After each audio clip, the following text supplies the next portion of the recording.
The line of septums have all been Dragonborn, of course, which is one reason the simplistic notion of it being hereditary has become so commonplace. But we know for certain that the early Cyrodiilic rulers were not all related. There is also no evidence that Riemann Cyrodiil was descended from Alesia, although there are many legends that would make it so. Most of them dating from the time of Riemann and likely attempts to legitimize his rule.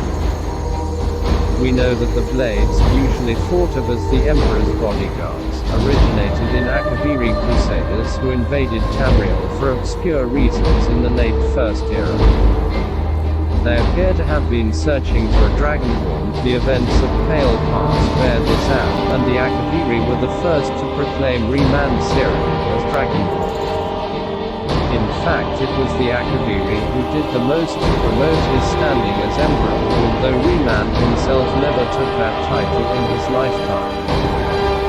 And of course there is no known hereditary connection between Tiber Septim and any of the previous Dragonborn rulers of Tamriel. Whether there can be more than one Dragonborn at any time is another mystery.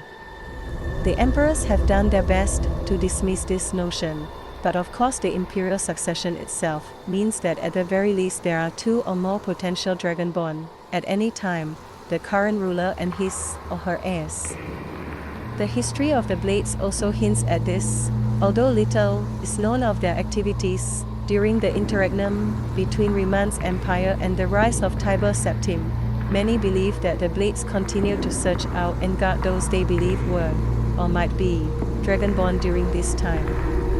Lastly, we come to the question of the true meaning of being Dragonborn. The connection with dragons is so obvious that it has almost been forgotten. In these days, when dragons are a distant memory, we forget that in the early days, being Dragonborn meant having the dragon blood.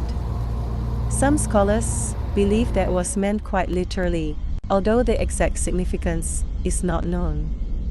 The Nords tell tales of Dragonborn heroes, who were great dragon slayers, able to steal the power of the dragons they killed.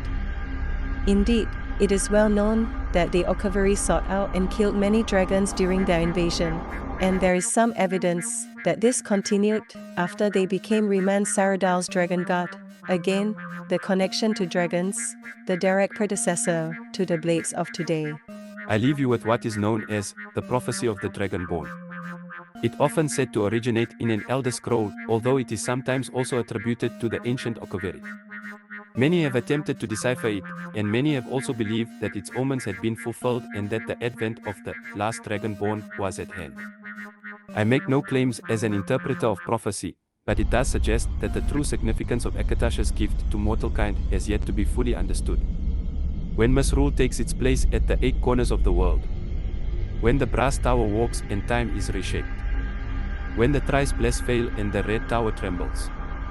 When the Dragonborn ruler loses his throne and the white tower falls. When the snow tower lies sundered, kingless, bleeding. The world eater wakes, and the wheel turns upon the last Dragonborn.